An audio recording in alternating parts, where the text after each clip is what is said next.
Hey guys, Frosted Knives here, back with another book review, and today we are going to be reviewing the third novel in the 4-pack of Bachman books. We are going to be taking a look at Roadwork.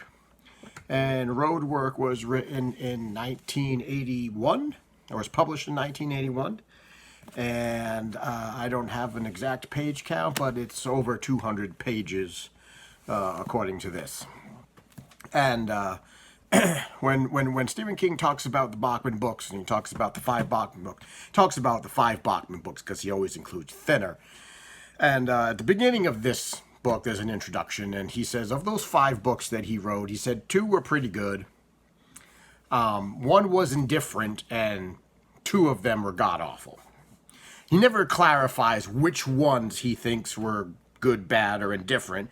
He just said 2 of them he thought were pretty good, 1 was indifferent, 2 were bad, 2 were terrible. I happen to think that the indifferent one that he talks about is Roadwork, because Stephen King himself has described the novel Roadwork as a novel that was trying too hard. It was trying too hard to be a good novel.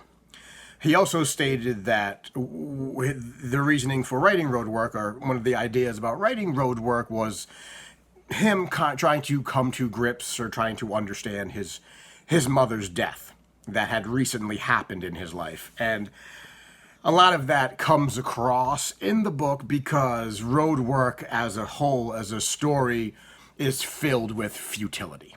It is a very depressing story. And let's go over really sort of quickly what the story was. So Roadwork is about a story about George Barton Dawes. Everybody calls him Bart. Barton Dawes. Weird name. He's married. He has a little house on Crestfallen Street West. He runs a laundromat. A laundry, not a laundromat, a laundry, the Blue Ribbon Laundry. And come to find out that his house and his place of business have recently been acquired through eminent domain by the city because they are going to build a highway extension, an extension of 784 extension going through that. And as a process of that, they're going to level his work and they're going to level his house and his neighborhood.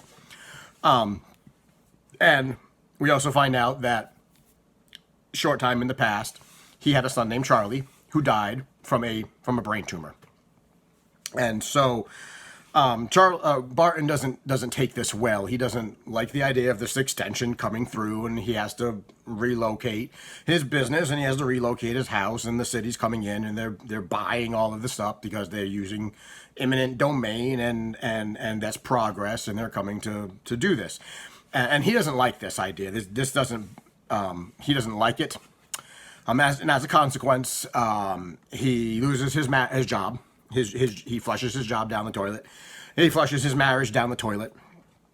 And then he starts downwardly spiraling, and he starts having these crazy ideas about stopping the road work. At one point, he goes to talk to a mob boss to ask the mob boss to see if he can get explosives because he wants to blow up the road work, and the mob boss tells him, no, I'm not going to do that. And that another point in the story, he builds his own Molotov cocktails, and he takes it to where they store all of their heavy equipment over the weekend, and he firebombs all the bulldozers and the cranes and the payloaders and everything, and he torches them in the hopes that he's going to stop this road work, and then that doesn't work, and then it all sort of culminates to the final pages where he more or less barricades himself in his own home, laces his house with explosives, buys a couple of guns, then there's a standoff. There's a standoff between him and the city contractors that come to take his house, and there's a standoff, and he winds up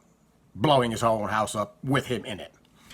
And that's sort of the gist. It's basically 200 and some odd pages of Barton Dawes circling the drain. It is an extremely depressing story. It's filled with futility. It's filled with a lot of the imagery of why bother changing, why bother doing anything. It's not going to matter. It's not going to help anything. Nothing is ever going to get better.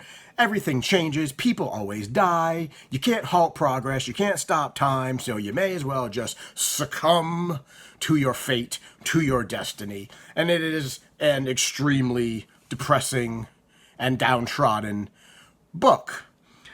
You never really get to understand why Barton Dawes is doing what he's doing, why he has these feelings, why he's depressed. Is he grappling with the death of his son? He never really grappled with the death of his son, never really grieved over his son. He always felt that his son's death was futile. Like, why did his son have to die? Why was it was basically a peanut-shaped walnut in his brain. It was a brain tumor and they couldn't save him, so he wound up dying because of it, and he never understood why it happened. Why did it have to happen to him? Why did it have to happen to my son? Why did it have to ruin my life? Why did it have to do this?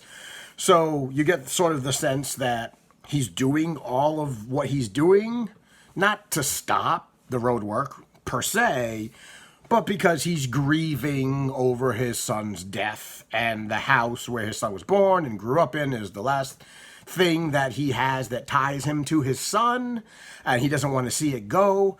And that's kind of talked about in the book, but it's never really stated that that is the reason why he's doing what he's doing. Is he crazy? Is he trying to halt progress? Is he trying to make a statement? Is he just losing his mind? It's never really clear. His motivations are never clear. And Barton Dawes, as a character, I really can't...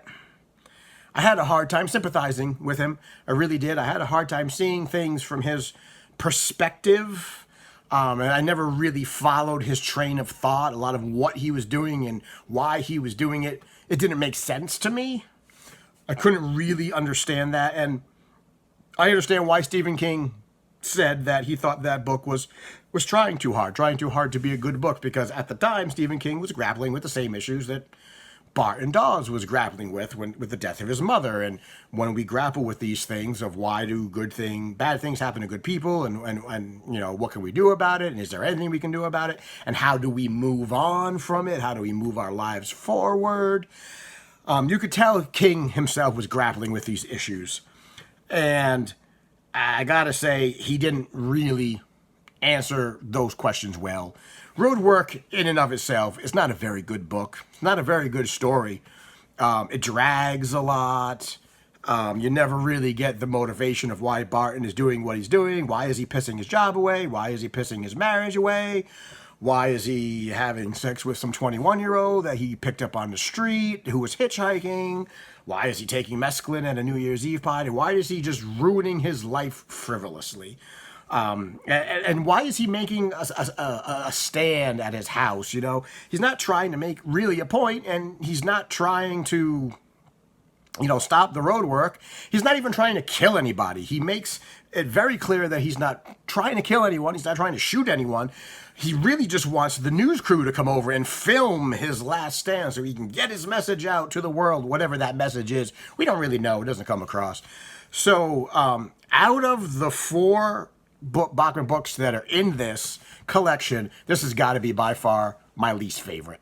And I think by far Stephen King also is his least favorite. It's just not a very good book. Now, Stephen King grapples with these issues and these questions in other books. These are the same questions that Stephen King grappled with in Pet Sematary. You know, the death of a child, how that affects you, how that affects your marriage, how that affects your family. What do you do when someone's life is snuffed out at such an early age?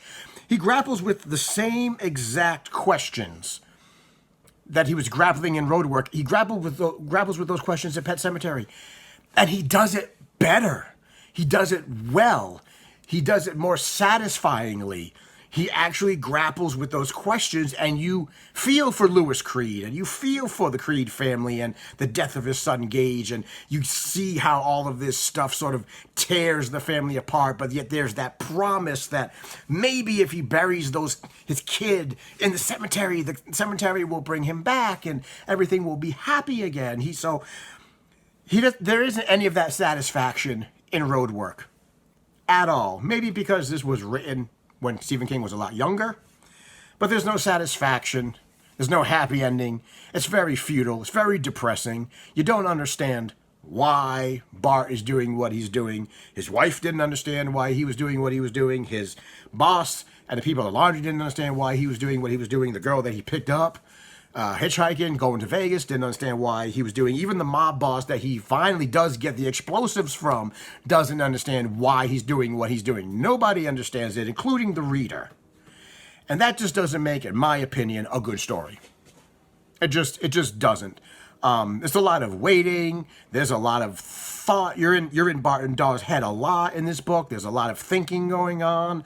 There's a lot of self-pitying going on. There's a lot of woe is me going on. There's a lot of self-victimization going on. Bart and Daw's just playing the victim, and it's so sad. And why is this stuff happening to me? And there's so much melodrama in the book.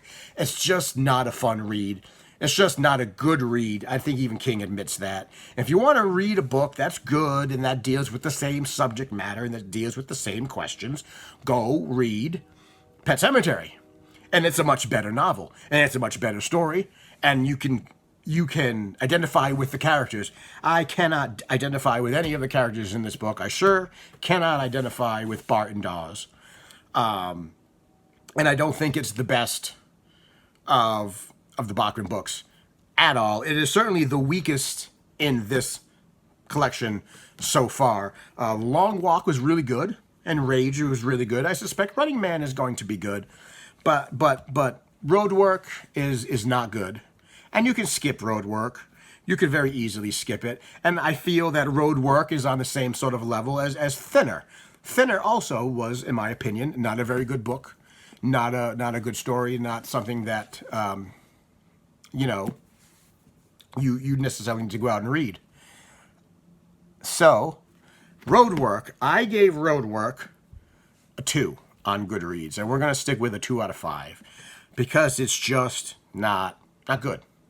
It's one of those books that you could easily skip. You could tell Stephen King was writing it from a place of grief, and he was questioning, and he was trying really hard to answer these big questions that we all have in life, and he was just doing a really bad job at it. So, folks, you could just skip Roadwork if you want. Don't even need to worry about it. And that is my review of the third of the Bachman books. 2 out of 5. Give it a skip. Save yourself a couple of hours worth of reading. You won't miss it. So, that's all I have for Roadwork. That is my review of Roadwork. The last book in this collection that I'm going to read and review will be The Running Man. And The Running Man is just straight action. So our last book to read and review will be The Running Man, and we'll get that review up as soon as we're done. That should be a pretty good read. I'm expecting to like that a lot. So thanks for watching. Thanks for watching my review of Roadwork and watching all of my Stephen King reviews. Remember, like it, subscribe it, thumbs up, thumbs down, share it with your friends, share it with your enemies, and until next time, I will see you in the next video.